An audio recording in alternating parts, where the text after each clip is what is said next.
Hello, I'm Amanda Ann Gregory, trauma psychotherapist, speaker, and writer, and I'd like to share my most popular slides from A Parent's Guide to Understanding PTSD in Children.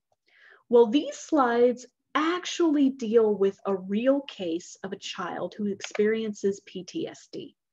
This child's name is Paul, and the problem with Paul was occurring at night. Paul lives with a foster family. He's 12 years old. And this is a picture that Paul actually drew for me that represents how it feels for him at night.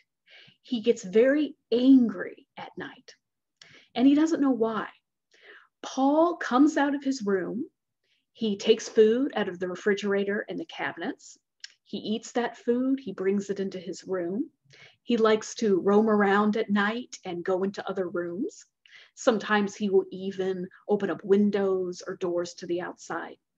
Well, his foster parents were very concerned because this is a safety risk, and they didn't want him just going around at night. He would even watch TV and play video games. They wanted him to get a decent night's sleep.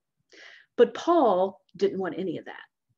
So what the family did is they focused on compliance for their interventions. So if you look at this graph on the right, this is what the family tried. They told him consistently to go back to bed. They restated their expectations and consequences of nighttime in the home. They implemented consequences. They ended up locking up the food. They had the expectation that he must stay in his room at night at all times. And they didn't make any changes to the environment. Now, this is usually what parents will do, or even as some clinicians might encourage parents to do. This is a very behavioral method of addressing this. However, because Paul experienced trauma, I suspected that he was actually fearful at night, not necessarily irritable. And so instead, we focused on an approach of providing safety instead of focusing on compliance. So here's what we did. I had the parents, instead of looking at this as go back to bed, Paul, it was, they would say to Paul, you're out of bed. You must not feel comfortable, which was true. He didn't. So they started to discuss this with him from a place of curiosity. They established a nighttime routine that they followed consistently. So this was something the parents did. The nighttime routine was consistent every single time.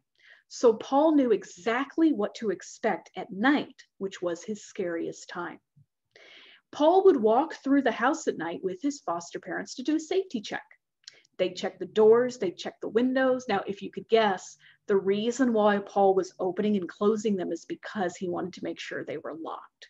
He wasn't trying to get away. He wasn't trying to elope. So they did that. They also allowed Paul to have dry food in his room.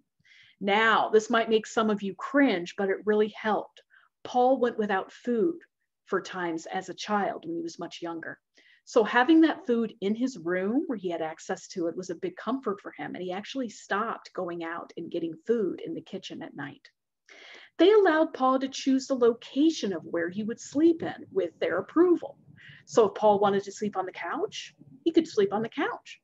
If he wanted to sleep in the bunk bed in his foster brother's room, he could do that. Now, they needed to approve of it. But with this extra flexibility, Paul felt like he wasn't being held prisoner in his room. He did take advantage of that sometimes, but not a lot. He usually stayed in his room, just knowing that he had an option provided relief.